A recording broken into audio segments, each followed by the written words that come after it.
En materia de infraestructuras e inversiones del Estado en La Rioja, hemos tenido que volver a recuperar los 15 años que se perdió por culpa de los gobiernos del Partido Popular, por culpa de las decisiones del señor Aznar para la AP68 o del señor Rajoy para el estudio de viabilidad de la línea de ferrocarril entre Logroño y Castejón. Afortunadamente, el Gobierno de España tiene un importante compromiso con la mejora de las infraestructuras, un importante compromiso por La Rioja, y en estos prácticamente 6 años de Gobierno hemos podido recuperar este tiempo perdido para La Rioja. ¿Qué tal? Muy buenas noches. El Partido Socialista, ya lo ven, saca pecho de las inversiones que el Estado ha ejecutado aquí en La Rioja y que han acabado, han dicho, con la parálisis de años de gobiernos del Partido Popular. La Rioja es la comunidad autónoma, ha dicho Elisa Garrido, de España que más inversión por habitante y la segunda por kilómetro cuadrado. Hoy la diputada nacional ha criticado el oportunismo político de Capellán al pedir el pasado jueves un pacto para liberalizar la AP68 en el año 2026. De hecho, el pasado viernes estuvo aquí el secretario de Estado de Infraestructuras y recordó que la AP68 quedará libre de peaje dentro de 2 años. Cambiar del modelo de concesión a la titularidad pública tiene unas implicaciones jurídicas también. Hasta tanto se produzca la liberación de peaje, no podremos rematar definitivamente algunos de los encuentros de lo que es la Ronda Sur. Y la noticia nacional nos llega de las elecciones catalanas. El Partido Socialista gana estas elecciones, pero no se lo van a poner fácil para formar gobierno. Los y las catalanas han decidido que corresponde a mi formación política, al PSC, liderar esta nueva etapa.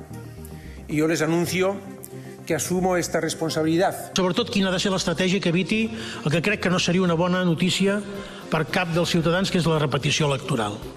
Estem en condicions de construir un govern sòlid d'obediència netament catalana. Doncs no és una bona nit i que, per tant, tindrem per endavant uns mesos i una legislatura en què hi haurà dificultats i, per tant, treballarem per continuar amb el nostre projecte polític y ho farem en el lloc on la ciudadanía ha decidit que estiguem, a l'oposició. He pasado muy mal durante unos cuantos años y nos merecíamos una noche como esta, que nos permite decir alto y claro: el Partido Popular de Cataluña ha vuelto y lo hace con más fuerza que nunca. Habían muchos que insistían en que Vox iba a sacar 6-7 diputados y una vez más hemos roto todas las encuestas y estamos con 11 diputados en el Parlament de Catalunya. Avui Aliança Catalana ha fet irrupció al Parlament de Catalunya. Esos son los protagonistas y este es el resultado de esas elecciones catalanas. El Partido Socialista gana las elecciones y lo hace consiguiendo 9 diputados más que en las pasadas elecciones. Se hace así con la mayoría en las urnas, con unos 42 diputados. Junts, el partido de Puigdemont, consigue 3 más, hasta los 35 diputados. El gran perdedor de la noche, ya lo han escuchado, ha sido Esquerra Republicana, quien pierde 13 diputados y se queda con tan solo 20 de representación. Como resultado, Aragonés ya ha dicho que abandona la primera línea política. Por su parte, el Partido Popular sube 12 diputados, consigue 15 a costa de Ciudadanos, que desaparece. Vox se mantiene, vamos a seguir viendo cómo han quedado las elecciones, aquí lo vemos, se mantiene con 11 y Comuns pierde 2, la CUP pierde 5 y la sorpresa de la noche la da Alianza Catalana, que consigue entrar en el Parlamento catalán. Hay varias lecturas de estas elecciones. La primera, que el independentismo pierde fuerza, pierde su mayoría habitual desde 1984 en las Cortes catalanas. La primera consecuencia del mal resultado de Esquerra Republicana es que Pere Aragonés renuncia a la primera línea política. Ayer ya anunciaba, y lo escuchábamos, que se quedaría en la oposición a pesar de que el Partido Socialista Catalán, Esquerra Republicana y Comuns sumaban mayoría para formar gobierno. Su decisión complica la llegada de ella al gobierno, pero no es el único, porque Puigdemont tampoco tira la toalla para formar gobierno. No apoyaremos la investidura de Puigdemont y esto le tiene que quedar muy claro a Puigdemont, aunque nos amenace con bloquear la gobernabilidad en España. En el caso de Esquerra Republicana, lo que sí que nos gustaría es que, aunque ellos hayan decidido que estarán en la oposición, que no bloqueen la posibilidad de que el Partido dels Socialistas gobierne Cataluña. Igual que nosotros no hemos bloqueado, cuando ellos estaban en minoría, la posibilidad de avanzar y garantizar la gobernabilidad, sin ir más lejos, antes del anticipo electoral, apoyando los presupuestos. Bueno, y volvemos aquí a La Rioja. Hablamos de un asunto, concretamente de la capital, porque el alcalde de Logroño, Conrado Escobar, ha asegurado hoy que al final no va a haber un carril bici en la calle peatonal Bretón de los Herreros, con lo que ha rechazado la propuesta inicial de una instalación de este tipo que anunciaba el concejal de Transportes Ángel Andrés el pasado día 7 de mayo. En declaraciones a la cadena SER ha añadido que lo que planteó el concejal, con gran sentido común, es un carril con un criterio de convivencia de diferentes usos. Así lo ha explicado también esta mañana la portavoz municipal.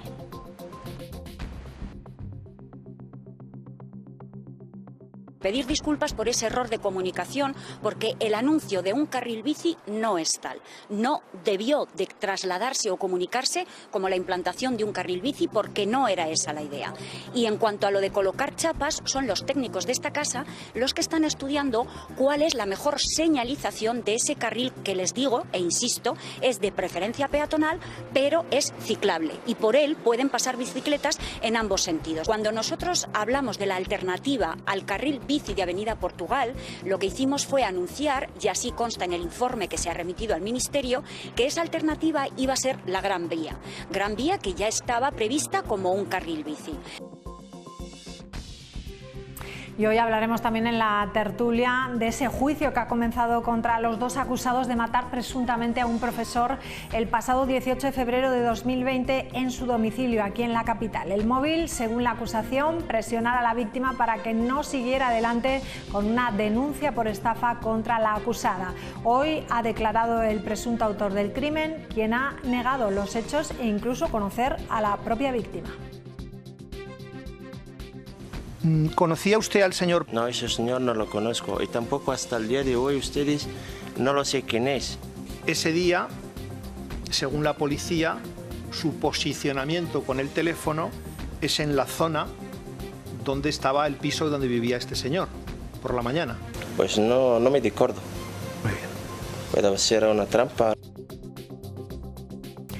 Y hablaremos también de la memoria del Consejo Consultivo que hoy ha sido presentada por su presidente, al responsable del Gobierno, a Gonzalo Capellán, y también a la presidenta del Parlamento de La Rioja. Entre todos los dictámenes de 2023 destaca el que avala la indemnización de más de 850.000 euros a la segunda bebé intercambiada en 2002 en el Hospital San Millán, o el informe que pondría en duda la ayuda pública para el Centro Logístico Intermodal de La Rioja.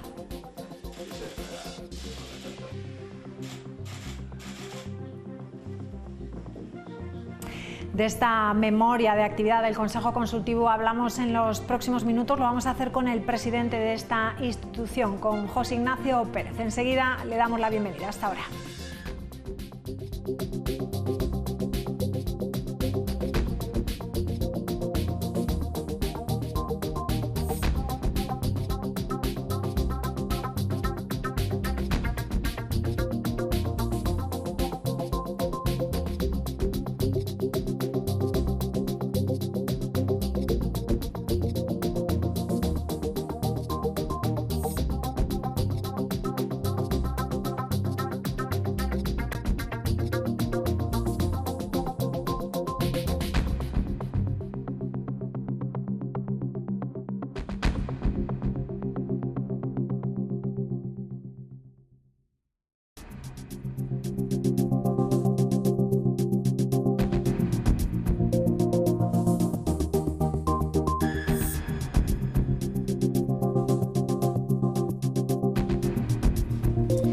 Bueno, el Consejo Consultivo de La Rioja es el órgano, como su nombre indica, consultivo superior de nuestra comunidad autónoma. Tiene su sede en Logroño y su misión es velar por el cumplimiento de la Constitución, del Estatuto de Autonomía de La Rioja y del resto del ordenamiento jurídico. Hoy han presentado su memoria del año 2023 al presidente del Gobierno de La Rioja y también a la presidenta del Parlamento. Vamos a conocer su actividad de la mano de su presidente. Le damos la bienvenida a José Ignacio Pérez. ¿Qué tal? Muy buenas noches. Muy buenas noches, muchas gracias. Bueno, bienvenido. 2 años al frente ya del Consejo Consultivo. ¿Qué balance hace de relación con las administraciones? Bueno, hemos presentado hoy el balance, en concreto la rendición de cuentas del año anterior, del 2023. Y bueno, yo creo que el primer balance, es decir, el Consejo Consultivo funciona sin incidencias. No es noticia más que por sus dictámenes y en ese sentido pues no hay tan siquiera ni polémica, cosa que es enormemente, diríamos, interesante el decirlo, y sobre todo con algo que sí lo quiero poner en valor, que es las buenas relaciones institucionales con el resto de las instituciones. Hoy he estado contando con el presidente de la comunidad autónoma como la presidenta del Parlamento y les he agradecido las relaciones que tenemos, y les he agradecido también que tuvimos precisamente el año pasado una cosa que siempre es difícil para un consejo consultivo tan pequeño, tan reducido como el nuestro, que es organizar las jornadas consultivas de todos los órganos consultivos de España, ¿no? De todas las comunidades autónomas. Lo hicimos aquí. Tanto el Gobierno como el Parlamento nos prestó, diríamos, toda su ayuda. Fue un éxito desde el punto de vista técnico-jurídico, como desde el punto de vista también del conocimiento y la satisfacción de irse de La Rioja, y es enormemente positivo. Bueno, ¿y qué balance hacemos de la actividad comparado con el año anterior? ¿Ha habido más? Bueno, hay una singularidad. La singularidad es que el año anterior ha sido un año electoral.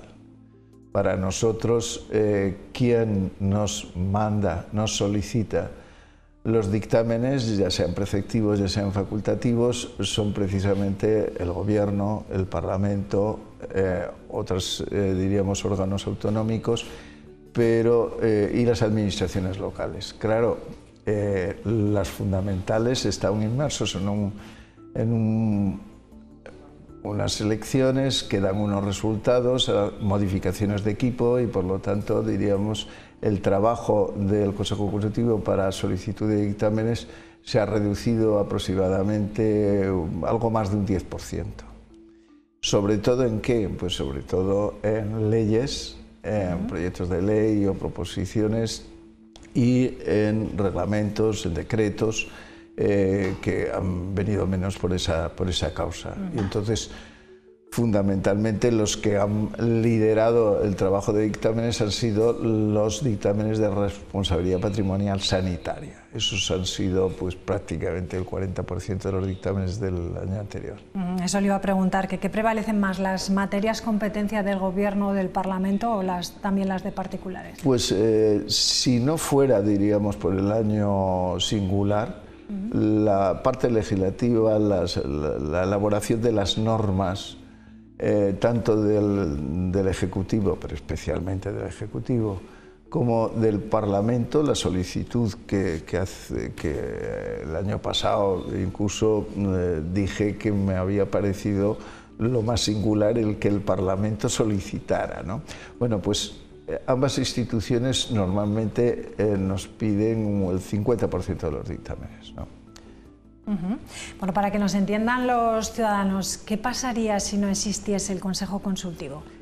Si no existiera el Consejo Consultivo de La Rioja, los informes preceptivos, es decir, en que las leyes determinan que tienen que pasar, diríamos, por el cedazo de ver si es o no constitucional una norma, darle una seguridad jurídica, eliminar todo concepto de arbitrariedad, etcétera, tendría que pasar por el Consejo de Estado. Esto es así, los preceptivos, allí en algún sitio, como diríamos, por ejemplo, Cantabria, que no tiene Consejo Consultivo, pues aquellos dictámenes que tienen que, por la ley, estar sujetos a consejos consultivos, pues pasaría al Consejo de Estado. Es decir, los preceptivos lo determinan las leyes, las propias leyes, en el procedimiento, diríamos, administrativo. En cambio, diríamos, los facultativos, es diferente porque hay en consejos consultivos donde la manga, por decirlo, es más ancha que en otros. En ese sentido, sí que quiero destacar, porque es una cosa de interés, La Rioja tiene 174 municipios. Las administraciones locales tienen que acudir en muchos casos al Consejo Consultivo, pero solamente acuden cuando les marca la ley la necesidad de hacerlo. Nosotros hemos estado abiertos, y así se lo hemos transmitido al presidente de la comunidad, a través de una sugerencia que viene en la memoria de decir, bueno, nosotros nos abrimos, el Consejo Consultivo se abre a facilitar que los ayuntamientos, tenemos en cuenta que hay ayuntamientos pequeños, con pocos, diríamos, posibilidades de carácter administrativo, etcétera, a que puedan también solicitar a través de informes facultativos dudas que puedan obtener en la tramitación de sus problemas administrativos o contractuales, revisiones de oficios o resoluciones de contrato, pues se dan muchas, y esas pues en muchos casos generan, diríamos, dudas en los ayuntamientos. Eso lo hacemos de acuerdo, tiene que ser de acuerdo con el responsable del gobierno de administración local y siempre sujetos a su visto bueno, ¿no? Pero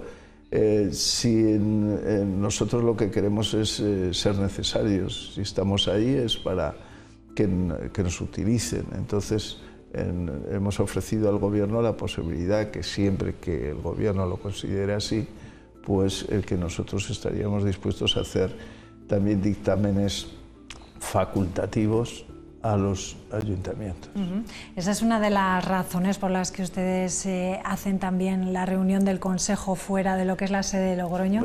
Pues sí, me alegro que esté enterada de esto. Sí, hemos iniciado este año un poco por conocimiento, porque hay muchos, diríamos, ayuntamientos, especialmente cuando hablo de ayuntamientos, corporaciones.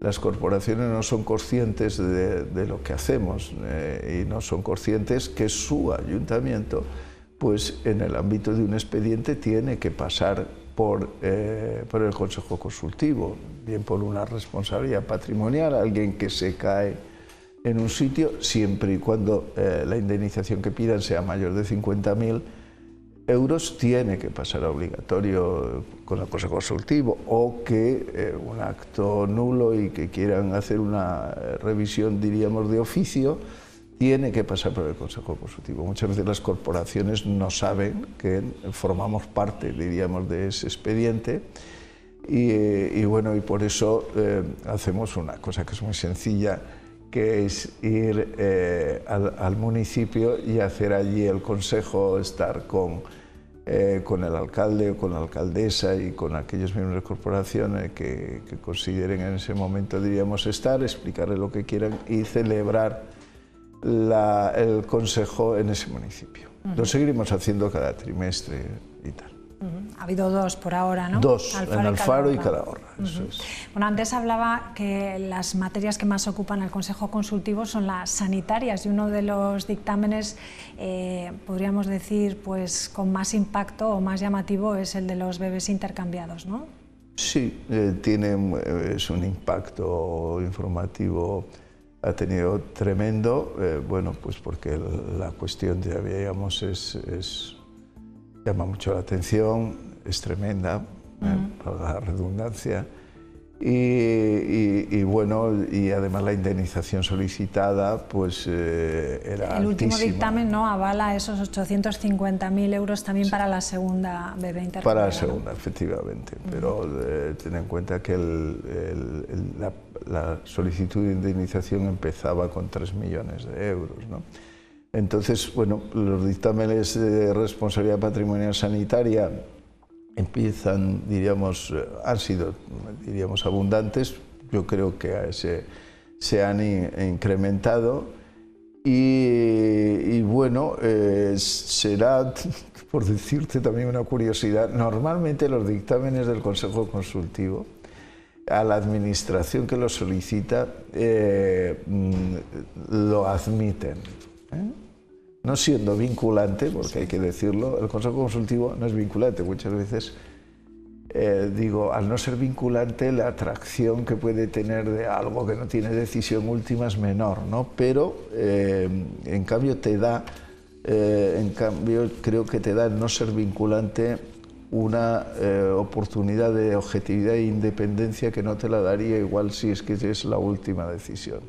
Entonces nosotros lo informamos y luego es la administración correspondiente si considera que lo admite o no lo admite. Bueno, pues suele admitir las administraciones la valoración y el dictamen y las conclusiones del Consejo Consultivo, pero en cambio en las de responsabilidad patrimonial sanitaria son fundamentalmente la excepción. Normalmente la administración sanitaria, en algunos casos como el de las bebés que acabas de mencionar, se admitió exactamente la determinación del dictamen en cuanto a la cantidad indemnizatoria, pero en otros casos la verdad es que no se hace, diríamos así, intentan desestimar y ya está. Bueno, es una de las indemnizaciones más caras, podríamos decir, que le ha costado en este año 2023. Vamos, se ha llevado casi todo el... Bueno, hay seguro, ¿eh? Sí, evidentemente innecesario además en estos casos. Bueno, otro de los informes que nos ha llamado la atención es el que pondría dudas sobre las ayudas al centro logístico intermodal de La Rioja. ¿Falta de transparencia han visto ustedes, falta de transparencia en la concesión de estas ayudas? Bueno, nosotros hemos visto, y además yo aquí lo decíamos fuera de micrófono, te decía, el Consejo Consultivo lo que le gusta hablar, por eso no vamos tanto a los medios de comunicación, nos gusta hablar a través de los dictámenes. Los dictámenes, y además lo animo, están colgados en la página web. Vosotros, como buenos periodistas, os habéis estado siempre detrás, informándoos y tal. Bueno, yo creo que ahora hay una transparencia, diríamos, enorme. El que quiera que acuda, porque no quiero, diríamos, emitir algunas concepciones que le llamamos de oportunidad, alguna apreciación subjetiva, diríamos, del dictamen. El dictamen fue, diríamos, muy complejo. Venía, diríamos, limitado porque era el dictamen sobre una consultora y entonces nosotros directamente no teníamos, diríamos, el expediente. Yo creo que ha sido un magnífico, diríamos, dictamen. Hay algunas consideraciones que hacemos que podían haber estado, diríamos, mejor, por decirlo así, o no, que tal. Pero bueno, yo creo que ahí lo más importante es que vea el gobierno si ha sido correcto y adecuado la orientación de la ayuda. Veo que no se va a mojar mucho en este tema, lo justo, ¿no? Bueno, que ya, cada cual ya lo he dicho, interprete, ¿no? que hay consideraciones de que ha podido, diríamos, lo más importante, digamos, en el ámbito, diríamos, político, en el cual no puede entrar, es de si algo se hace con una intencionalidad u otra. La intencionalidad de intentar, diríamos, de sacar adelante un proyecto, se tendrá que preguntar si es lo correcto, lo que prevalece, el medio, el fin. Bueno, yo creo que el dictamen está muy bien articulado. Posiblemente no habrá gustado a ninguna, por decirlo, de las partes, o tendrán, diríamos, algunas problemas de asumir igual alguna parte del dictamen, pero siempre eso es bueno, ¿no? Una última cuestión. ¿Cuándo va a estar resuelta esa consulta facultativa sobre la adquisición de las parcelas en el Recuenco, en Calahorra? Pues es otro de los dictámenes facultativos. Y dentro de los dictámenes facultativos pedimos, en este caso al Gobierno, que el plazo de un mes, que nosotros en eso sí que somos diligentes, queremos y hemos procurado que todos los dictámenes salgan dentro de los 30 días hábiles. Bueno, en este caso los facultativos, y teniendo en cuenta la complejidad de ambos dictámenes, y que tenemos, diríamos, de referencia, diríamos, un dictamen a su vez o un informe de una empresa auditora, bueno, nos entraña y pedimos más plazo. No obstante, la respuesta es, yo creo que dentro de este mes de mayo estará adelante. Sé que está muy caliente, necesitamos debatirlo en un consejo, igual es único y exclusivamente para ese tema, y queremos desde luego sacarlo dentro de este mes. No te puedo decir si será una semana o dos, pero no mucho más. ¿Hay algún área o materia bueno, que entrañe mayores desafíos o controversias a la hora de emitir dictámenes? No, bueno, estas cuestiones, diríamos, facultativas, donde a su vez en el Parlamento hay una comisión de estudio, etcétera, bueno, a nosotros, diríamos, nos dificulta enormemente el seguimiento que hacéis, diríamos, político, el que no se introduzcan elementos en el ámbito, diríamos, jurídico, ¿no? Todo lo que a los medios de comunicación le interesa, a nosotros nos interesa poco. Es decir, intentamos pasar desapercibidos, queremos que se nos conozca por los dictámenes. Animo a que todo el que quiera pueda acceder a ellos, se puede acceder directamente por la página web, y así es mejor directamente que ellos contemplen qué es y el trabajo que hacemos, que yo creo que es enorme, y tenemos unos consejeros magníficos cuya, diríamos, dedicación al dictamen, no sabéis la pasión que pone. Bueno, pues nos quedamos con ese resumen. Es importante, ¿no?, saber que podemos acudir todos y a través de distintas vías. José Ignacio Pérez, un placer tenerle con nosotros. Muchísimas gracias. El placer ha sido mío. Gracias. Muchas gracias. Bueno, nos vamos a publicidad y enseguida regresamos con la tertulia. Hasta ahora.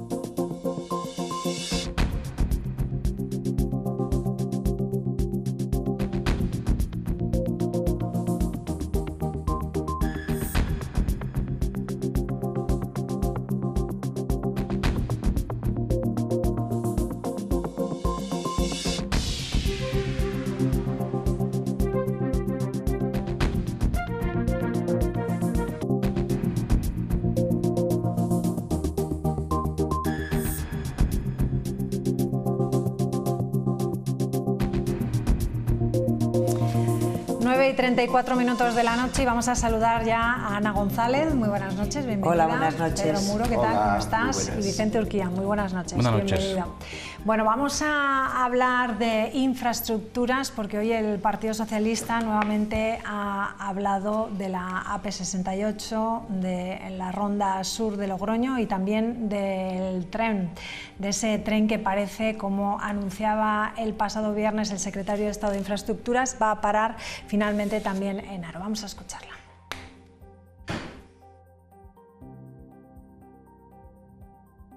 En materia de infraestructuras e inversiones del Estado en La Rioja, hemos tenido que volver a recuperar los 15 años que se perdió por culpa de los gobiernos del Partido Popular, por culpa de las decisiones del señor Aznar para la AP68 o del señor Rajoy para el estudio de viabilidad de la línea de ferrocarril entre Logroño y Castejón. Afortunadamente, el Gobierno de España tiene un importante compromiso con la mejora de las infraestructuras, un importante compromiso por La Rioja, y en estos prácticamente 6 años de gobierno hemos podido recuperar este tiempo perdido para La Rioja.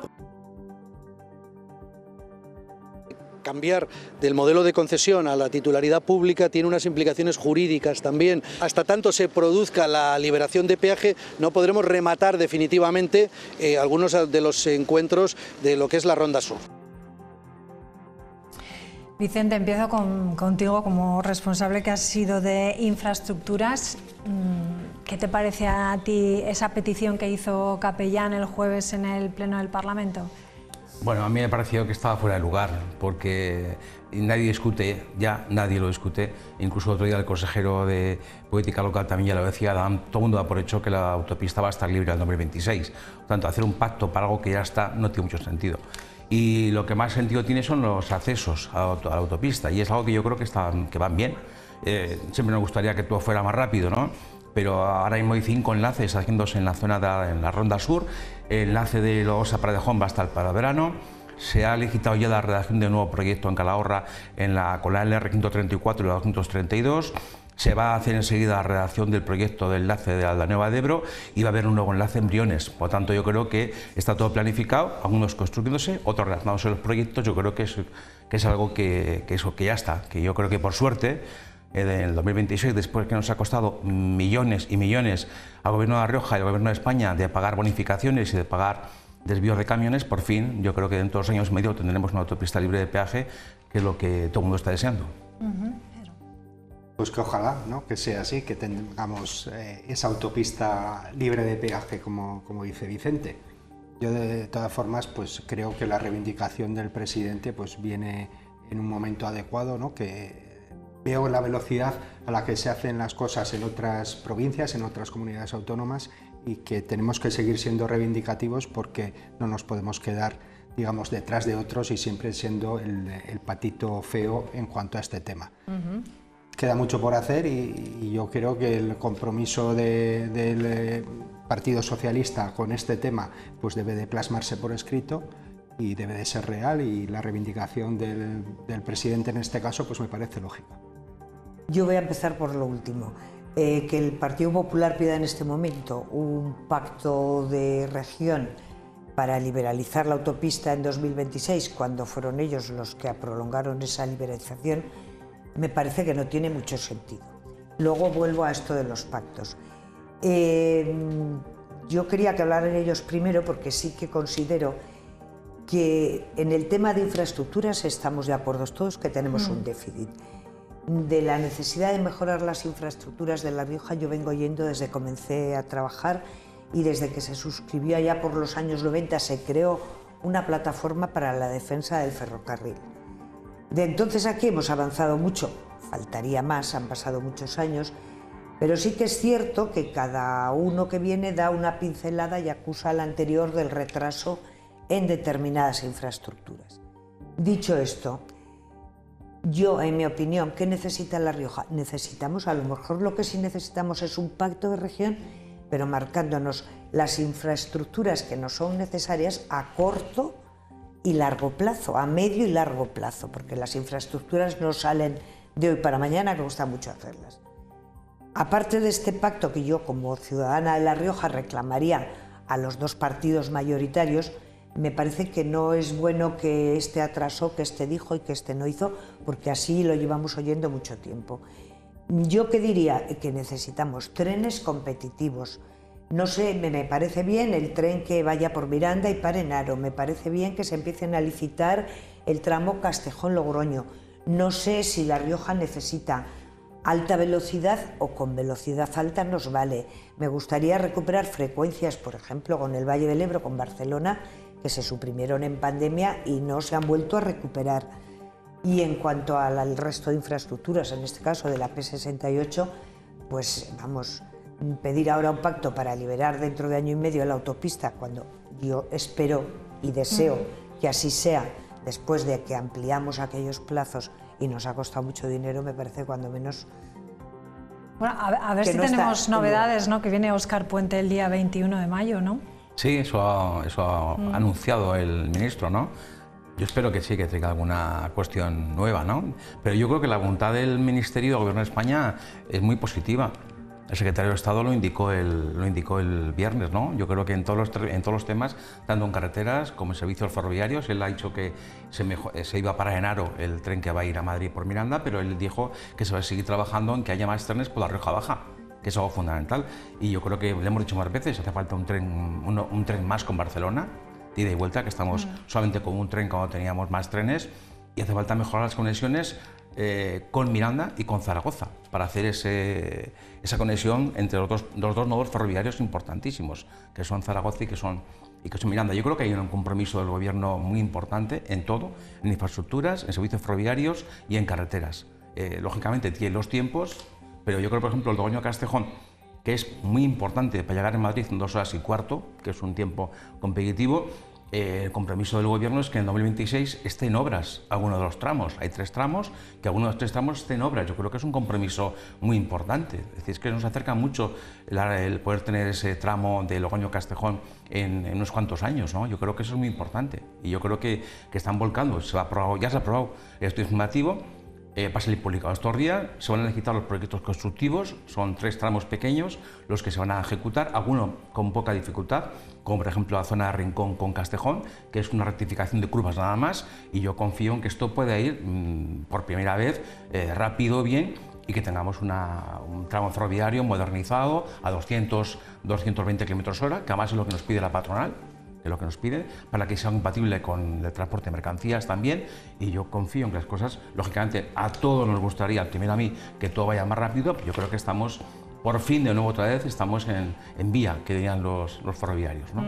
Importante también el surco, ¿no? Como comentabas la última vez que estuviste aquí, ¿no? La anchura de la vía, ¿no? Que es importante para darle velocidad a Sí, claro, es que necesitamos una vía que podamos ir a 200, 220, y luego también está el otro tramo, que es el tramo de Logroño-Miranda, que está desarrollándose el estudio de alternativas, y yo tengo ciertas perspectivas y cierta esperanza en que la propuesta que hicimos en el Parlamento, que fue unánime por todos los partidos políticos y agentes sociales, de que el tren vaya a Miranda por Pancorbo, una vía de 250 km/h, que es igual que el que tiene el País Vasco, muy parecido, podamos también que eso sea una realidad, va a ir más tarde, pero bueno, que se pueda avanzar en ese tramo también.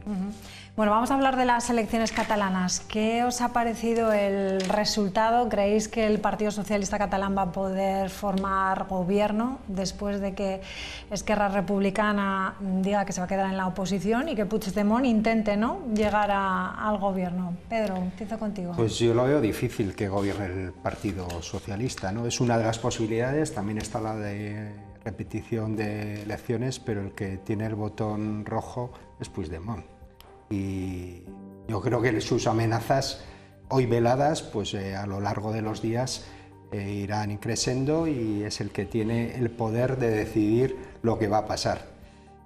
Por otro lado, en estas primeras horas, tanto en la noche electoral como en las jornadas posteriores, en las últimas elecciones hemos visto que lo que se dice nada tiene que ver con lo que se va a pactar realmente y con lo que va a ocurrir, con lo cual son todo brindis al sol, de cara a la galería, de cara a esas elecciones europeas que tenemos a la vuelta de la esquina, y que está, pues eso, todo en manos de un señor que está fugado de la justicia. Vamos a escuchar a la portavoz del Partido Socialista de Cataluña, que hoy decía, pues eso, hablaba con respecto a Esquerra Republicana y también a Puigdemont. Por lo tanto, no apoyaremos la investidura de Puigdemont, y esto le tiene que quedar muy claro a Puigdemont, aunque nos amenace con bloquear la gobernabilidad en España. En el caso de Esquerra Republicana, lo que sí que nos gustaría es que, aunque ellos hayan decidido que estarán en la oposición, que no bloqueen la posibilidad de que el Partido dels Socialistas gobierne Cataluña. Igual que nosotros no hemos bloqueado, cuando ellos estaban en minoría, la posibilidad de avanzar y garantizar la gobernabilidad, sin ir más lejos, antes del anticipo electoral, apoyando los presupuestos. A ver, yo creo que las elecciones de ayer en Cataluña marcan un antes y un después. Los ciudadanos catalanes marcaron un cambio de ciclo. Como importante, por primera vez los partidos independentistas no solo no ganaron, sino que bajaron, con lo cual todo el sufre del proceso. Está comprobado que las medidas que se han ido adoptando a través del diálogo desde el gobierno central están dando resultados, y yo creo que los ciudadanos catalanes ayer votaron ya aburridos y cansados del proceso, que quieren pasar a otra cosa y quieren pasar a hablar de lo de comer, de la enseñanza, de la sanidad, de los impuestos, etcétera, etcétera. Yo creo que el PSC, por supuesto, ha ganado en votos y escaños, y que el PSC en Cataluña ha llevado este mensaje, un mensaje de diálogo que en el ámbito español, dentro del propio partido, no ha sido comprendido y le ha costado muchos esfuerzos por el camino y muchos sacrificios que a la vista están. El PP ha triplicado en votos, absorbiendo los votos de Ciudadanos, entre otras cosas, y creo además que a pesar de haber criticado cada uno de los pasos que se daban para reabrir el diálogo en Cataluña y pacificar el proceso, va a ser también uno de los beneficiados de que la situación se vaya normalizando. Y ya en el caso de Vox y de Alianza Catalana, este último caso me parece peligroso porque es entrar en el tema de la xenofobia y movilizar la xenofobia, que me parece un asunto muy peligroso. Bueno, hoy, como ha dicho además la de Alianza Catalana, no sé si la habéis escuchado, que ha dicho que no iba a felicitar a Illa porque no hablaba con partidos imperialistas, ¿no? Bueno, todo el nacionalismo parte de una condición también xenófoba, o sea, yo no voy a blanquear, creo que no podemos blanquear el nacionalismo de unos más y otros menos. Al final se creen superiores todos. No estoy de acuerdo contigo, estábamos hablando del día después, que no me habéis dejado mi reflexión. Perdona. ¿Qué va a pasar después? Pues yo espero que hasta después de las elecciones europeas, estoy de acuerdo contigo, que creo que no se va a mover ficha. Y cuando los partidos hablan a veces de que gobierne la lista más votada, siempre lo hablan cuando les afecta a ellos y no se produce en caso contrario, esto en ambos casos. Y yo creo que la mano no está en Puigdemont en este momento. Quiero que no esté en Puigdemont. Yo creo que lo que pueda pasar para que pueda formar Illa gobierno es la decisión que tome Esquerra. Repetición electoral, a mí me parece negativa en cualquier caso, porque nunca una repetición electoral lleva más sitios, sobre todo si tenemos en cuenta la abstención que hubo ayer en Cataluña, que vino sobre todo, en mi opinión, del bloque independentista. No lo he analizado, pero el propio bloque independentista, lo cual quiere decir que están ellos mismos cansados de su proceso. A mí repetir elecciones me parece que no es bueno. Un error, Vicente. ¿Qué lectura haces de las elecciones? ¿Va a poder Illa formar gobierno? ¿Estamos en manos de Puigdemont en Cataluña? Bueno, yo creo que en primer lugar Illa ganó las elecciones en votos y en escaños. Es la primera vez que el Partido Socialista de Cataluña gana, es decir, que es muy importante. Y también ha habido una subida importante de la derecha, en este caso el Partido Popular, porque Vox se ha quedado estancado, con lo cual yo creo que los dos partidos nacionales han subido. Por tanto, eso que preveía algunos que decían que en Cataluña iba a ser, y los nacionalistas iban a subir, los independientes iban a subir y que iba a ser un poco el caos, bueno, ha sido al revés. Yo creo que los partidos nacionales tienen que estar contentos del resultado nacional. Yo creo que es un resultado muy importante. ¿Por qué se ha dado ese resultado? Yo creo que fundamentalmente porque el electorado catalán ha visto que el gobierno de España toma medidas que tienen que ver fundamentalmente con buscar pasar página de alguna manera y con buscar un reencuentro en el conjunto del Estado y buscar una articulación de Cataluña en el conjunto del Estado que permita un futuro para todos, ¿no? Un futuro dentro de un Estado conjunto, ¿no? Yo creo que es muy importante. Lo decía Ana y es verdad, posiblemente parte del electorado de Esquerra y de Junts por Sí se han abstenido. Viendo los datos electorales, también hay trasvases de votos, hay trasvases, pero yo creo que fundamentalmente se han abstenido y esos, porque están cansos ya de esta situación y yo creo porque son conscientes que no van a ningún sitio, que es una huida hacia adelante que no va a ningún sitio, que están y que incluso bajo el punto de vista económico les penaliza como país, como nación, ¿no? Y entonces yo creo que eso lo han visto y en ese sentido han votado una salida sensata de futuro. Yo confío en que ella consiga el gobierno. Lógicamente no va a ser una cuestión de la 8 de la mañana, va a costar, porque Esquerra es verdad que está dolido, han perdido mucho. Además es injusto, el resultado de Esquerra es muy injusto porque son los que se han quedado aquí, han dado la cara, han apostado por racionalidad, han sido muy sensatos y al final han sido castigados por las urnas. Por lo tanto yo entiendo que ya estén pues, de alguna manera defraudados, ¿no? Pero yo confío en que al final la lógica de la racionalidad, de lo que es la gobernabilidad y del futuro de su país también les importe, ¿no? Y que al final busquen un acuerdo tripartito con... Su país es el nuestro. Sí, pero bueno, que yo no tengo ningún problema en decir pero que es que yo creo en un Estado federal. Es que España, mira, Esto lo explico muchas veces. Pero esto hay que explicarlo. No, pero hay que explicarlo, todos los días, es decir, nosotros hay que explicarlo. Nosotros estamos en un país multinacional, un Estado yo no tengo ningún problema en llamar país o a País Vasco o a Cataluña. Es decir, ellos se sienten lo que se sienten. Lo que yo quiero es un gobierno y un Estado federal en el que estemos todos. Yo defiendo eso. Y yo creo además que el futuro de España o es un Estado federal o tendremos problemas. Tenemos que buscar una articulación con Cataluña donde ellos estén cómodos y nosotros estemos cómodos. Y también con Euskadi. Pero eso es un tema viejo, muy viejo. Pero se resuelve desde el diálogo. Cualquier que piense que la solución de Cataluña viene con la mano dura, está equivocado. Ya sabemos lo que ha pasado con la mano dura, ya lo sabemos. Por lo tanto, hay que buscar ese futuro. Yo confío en ese futuro. Creo que el Estado federal funciona. El mundo está lleno de Estados federales. No os podéis imaginar la cantidad de estados federales con unas autonomías tremendas, con una búsqueda de acuerdos y de diferenciaciones tremendas, pues en Canadá, en México, en Estados Unidos, en Suiza. Y yo creo que eso es rico y no pasa nada. Lo que tenemos que buscar es ser valientes, pero desde el diálogo. En cualquier caso, yo insisto que el electorado catalán sí que se ha mostrado, y en función de los resultados por la subida tanto del PSOE como del Partido Popular, se ha mostrado ya harto del proceso y ve que estas soluciones que se han ido aprobando, los indultos, veremos a ver qué pasa con la amnistía, todas en contra, con el voto en contra del Partido Popular, están por la labor, están por el diálogo. Yo he dicho en esta misma mesa, y creo que tú también estabas, que yo quiero conocer cuál es la alternativa a eso para regularizar la situación de Cataluña en este país. Yo no la conozco. ¿Judicializamos otra vez el tema? Pues no lo sé, pero parece ser que los ciudadanos catalanes lo entienden mejor, por supuesto, que nosotros, que no estamos en la comunidad, que estas soluciones son más el camino, por lo menos una parte del camino andado que les gusta más.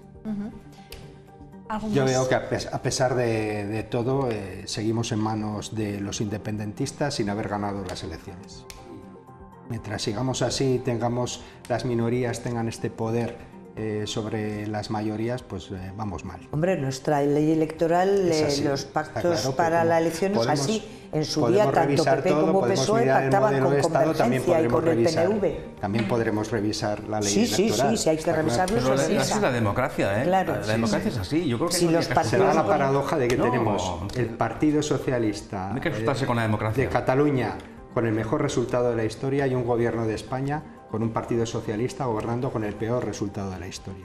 Claro, pero y uno entonces, con el sillón bien afianzado, o por lo menos ocupando el sillón la presidencia de la Moncloa, y el otro diciendo, ¿qué va a pasar de mí? Pero entonces hay que cambiar la ley electoral, que se pongan de acuerdo y la cambien, pero cuando la ley electoral me beneficia a mí, no la puedo decir que está bien, y cuando no me beneficia decir que está mal. Quiero decir, hasta el momento, en cualquier comunidad, gobierne quien gobierne y pacte con quien pacte, si se hace acuerdo con la ley electoral es correcto. Quiero decir, con los independentistas han pactado PP y PSOE en el ámbito nacional, con PNV y con Convergencia cuando les ha sido necesario los votos. O cambiamos la ley electoral, que a lo mejor hay que cambiarla, yo no soy quien para decirlo, o de momento está así. Venga, me quedan 5 minutos solo. Vamos a descubrir qué es lo que va a pasar con Bretón de los Herreros, si va a haber o no carril bici. Parece que el alcalde ha dicho hoy en la cadena SER que en la calle peatonal de Bretón de los Herreros no va a haber un carril bici, con lo que ha rechazado la propuesta inicial de una instalación anunciada ya por el concejal de Transportes Ángel Andrés el pasado día 7. La portavoz municipal nos hacía esta declaración hoy mismo.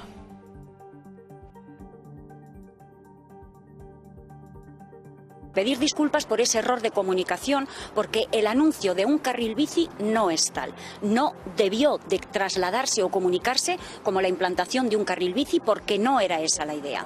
Y en cuanto a lo de colocar chapas, son los técnicos de esta casa los que están estudiando cuál es la mejor señalización de ese carril que, les digo e insisto, es de preferencia peatonal, pero es ciclable y por él pueden pasar bicicletas en ambos sentidos. Cuando nosotros hablamos de la alternativa al carril bici de Avenida Portugal, lo que hicimos fue anunciar, y así consta en el informe que se ha remitido al Ministerio, que esa alternativa iba a ser la Gran Vía que ya estaba prevista como un carril bici.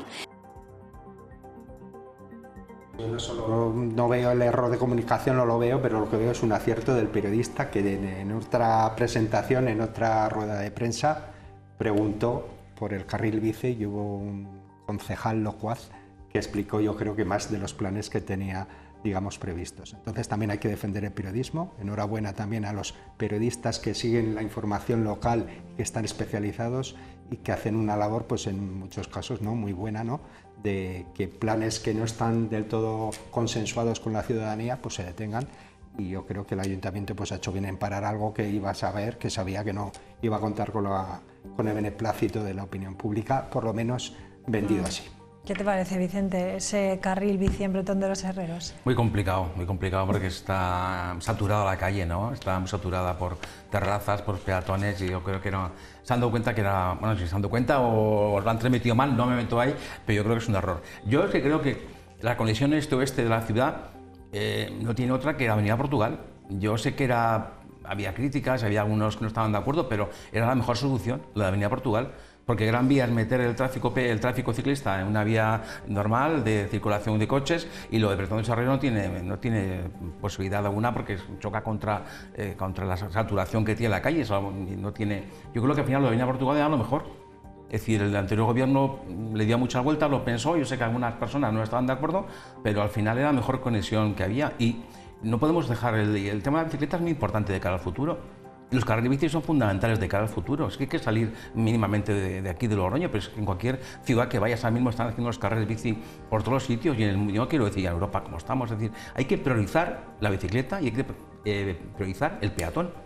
Y hay que castigar a los coches, y hay que decirlo así de claro. Pues parece que por la Gran Vía, entonces. Si no conducimos es fácil, ¿para qué no conduce? Decir eso, o sea, así de claro. Digo en el sentido de no castigar a los que tienen que utilizarlo por necesidad, me refiero a eso. Lógicamente hay que ver, el que tenga que utilizar por necesidad lo tendrá que utilizar, tiene que haber aparcamientos para los que tengan esa necesidad, pero el coche en Logroño y en general en La Rioja se usa muy por encima de necesidades. Sí, eso en Logroño, por nosotros en la ciudad lo usamos mucho. Yo me sumo a la felicitación a los periodistas. Sí.